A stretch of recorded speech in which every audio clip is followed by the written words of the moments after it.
देखो, find out coordinates of the point where collision between the spheres occurs. तो ये दूसरा एग्जांपल, स्टैंडर्ड 3 एग्जांपल थे ये। आपको अगर मेहनत सही में कर रहे हैं तो आपको रट जाएंगे, ऐसे हो जाएंगे कि आपको बोर्ड पे बुलाया जाए तो आप तीनों एग्जांपल एक्सप्लेन कर दें बिना कहीं देखे, क्वेश्चन भी याद, आंसर भी सब आपके दिमाग में।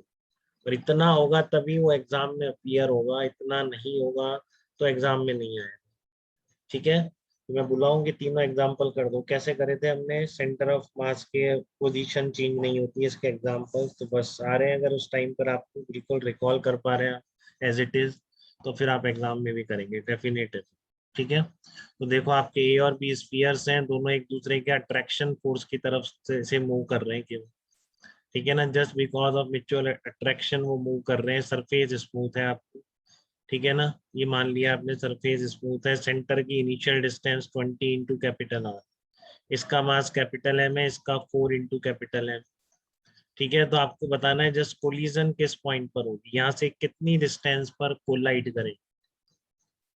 ठीक है, अभी जिसको ध्यान नहीं आएगा जिंदगी में ये प्रॉब्लम नहीं कर सकता है। कैसा force, GM1 M2 upon are square लगाया, उसे लगाया ग्रेविटेशन का, आ गया फोर्स लगाओ। फोर्स लगाओ, डिस्टेंस का सम दोनों की 20 R के बराबर करो, तो इसमें उलझा रह जाएगा, कोई प्रॉब्लम नहीं हो पाए। बट जिसको ये ध्यान आ गया कि हमने ऐसा भी कुछ करा था, केवल म्यूचुअल अट्रैक्शन की वजह से मूव कर रहे हैं, एक्सटर्नल फोर्स नहीं है, इनिशियली सिस्टम को रिलीज किया है, तो initial velocity of centre of मास 0 है, तो डेफिनेटली इनका सेंटर ऑफ मास चेंज नहीं हो, सेंटर ऑफ मास की पोजीशन चेंज नहीं हो सकती। ठीक है, तो इतना अगर आपके दिमाग में आ गया है तो आप ट्राई कर सकते हैं इसको। ठीक है, तो आपको पता नहीं कहाँ पर है, तो इस तरह से मान लेते हैं कि यहाँ से x डिस्टेंस पर कोलिजन हो रही है इस पॉइंट से, इस पॉइंट से x डिस्टेंस पर इनकी कोलिजन होती है, दोनों जो एक दूसरे की तरफ म्यूचुअल अट्रैक्शन से बढ़ते आ रहे हैं। ठीक है, ये दोनों इस पॉइंट से कहाँ कोलाइड करते हैं, x डिस्टेंस पर कोलाइड करते हैं, सब मान लिया है आप। ठीक है, यहाँ से x डिस्टेंस पर कोलाइड करते हैं। ठीक है, तो अब आप क्या करेंगे, अब आप डिस्प्लेसमेंट देख लीजिए, m1 delta x1 plus m2 delta x2 equal to 0। Physics खत्म हो गई है, अब आपको इतनी भी डिस्टेंसेस देखनी नहीं आती तो कोई क्या कर सकता है। फिजिक्स तो खत्म हो गई जब आपको समझ में आ गया कि सेंटर ऑफ मास की पोजीशन सेम करनी है।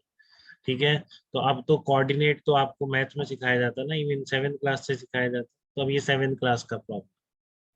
ठीक है, अब ये एक 7th का बच्चा भी करता है एकदम, कोई दिक्कत नहीं होती है उसको। ठीक है, बहुत तेज होते हैं बच्चों में, एनर्जी बहुत ज्यादा होती है, कुछ भी कर देते हैं, बट हो सकता है अब आप इसके आगे भी ना करो। ठीक है, कि आप यहाँ पर क्या करें कि आप कुछ और लगाने लग जाए, जबकि आपको समझ में आ गया सेंटर ऑफ मास शिफ्ट नहीं होगा। आप इसकी डिस्प्लेसमेंट लिखने में गलती कर सकते हैं, बट छोटा बच्चा नहीं करता है, मैंने बहुत बार देखा। 9th वालों को हम जिनको पढ़ाते हैं ना, 11th तक खत्म कर देते हैं, वो सारे सही करते हैं सब। ठीक है ना, वो एकदम गलत करते ही नहीं है, कुछ भी दे दो। देखो यहाँ से आपका डिस्प्लेसमेंट कितना है, यहाँ से यहाँ तक, ये आप मान लेते हैं कि यहाँ से यहाँ तक x है, और इसकी रेडियस क्या है, कैपिटल R है, तो ये डिस्प्लेसमेंट कितना हो जाएगा, x माइनस आर हो जाएगा। ठीक है, तो इसका सेंटर का डिस्प्लेसमेंट कितना आ रहा है, ठीक है ना, इसके सेंटर का डिस्प्लेसमेंट कितना आ रहा है बताओ, x माइनस आर आ रहा है कि नहीं, बताइए। तो जो मास m1 यस। है उसके सेंटर ऑफ मास का, अब स्फीयर है तो सेंटर ऑफ मास सेंटर पर है, यूनिफॉर्म ऑब्जेक्ट। ठीक है, तो उसके सेंटर ऑफ मास कर देखो, m1 delta x1 plus m2 delta x2 plus m3 delta x3, काफी अच्छा रिलेशन। ध्यान रखिए डेल्टा x1 क्या है, m1 के सेंटर ऑफ मास का डिस्प्लेसमेंट। ठीक है, और m2 क्या है, डेल्टा x2 क्या है, m2 के सेंटर ऑफ मास का डिस्प्लेसमेंट। अब बोर्ड में तो हमें पता ही नहीं था सेंटर ऑफ मास का है, बट बोर्ड रिजिड बॉडी थी, वैसे की वैसा ही शिफ्ट हो।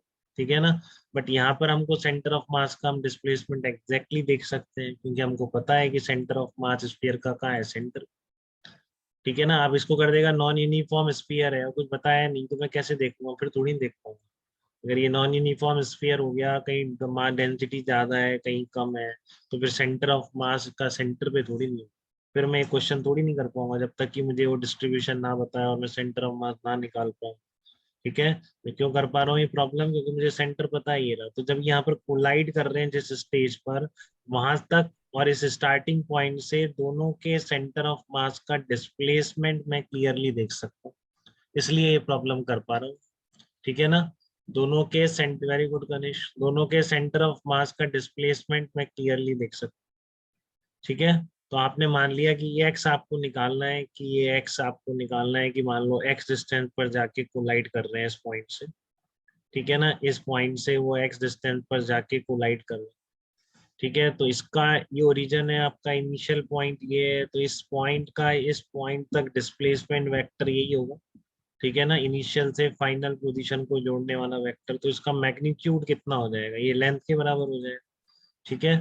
रेडियस इसकी दोनों की कैपिटल आर है, तो कितना आ गया, एक्स माइनस आर है, यहाँ से यहाँ तक एक्स, आर माइनस कर दो तो ये डिस्टेंस है, तो ये आ गया delta x. Delta x two निकालने में गलती करते हैं, बहुत करते ही रहते हैं, आंसर ही नहीं लाते हैं, ठीक है। डेल्टा एक्स तो दिख नहीं रहा कि बेटा इतना सही तो है, बस यही डिस्टेंस तो है, और क्या है डेल्टा एक्स, यहाँ तक आया ना चल के, ठीक है ना, यहाँ तक चल के आया है।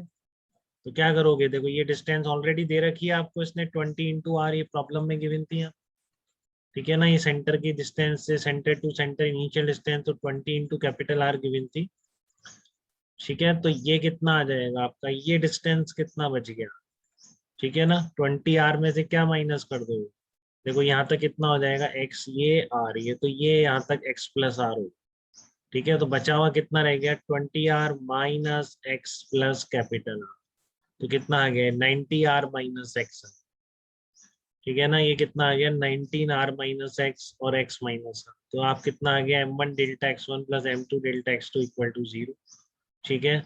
अपने आप पॉजिटिव नेगेटिव सब आ जाएगा, आपको तो ये लगा दिया करो एक डायरेक्शन पॉजिटिव मानते, आपने इधर डिस्प्लेसमेंट है तो इसका इधर ही है, ठीक है ना, इसका अपोजिट था तो इसलिए मैंने ऑलरेडी यहाँ पर माइनस ले लिया, इस डायरेक्शन को पॉजिटिव मानते, ठीक है। डेल्टा x1 डेल्टा x2 लिख रहा हूँ, तो डेल्टा x1 कितना है, x माइनस आर है, और जो डेल्टा x2 है वो क्या अपोजिट डायरेक्शन में दिख रहा है मुझे, इसलिए मैंने उसको माइनस ले लिया, ठीक है, क्योंकि ये वेक्टर है बेटा प्रॉपर, या तो आई कैप लगा के लिखोगे, नहीं तो प्लस माइनस से काम चल, ठीक है। m1 delta x1 plus m2 delta x2 equal to 0, तो डेल्टा x1 रख दिया, डेल्टा x2 रख दिया, अपने आप सॉल्व होके x आ गया 77 कैपिटल R बाई 5।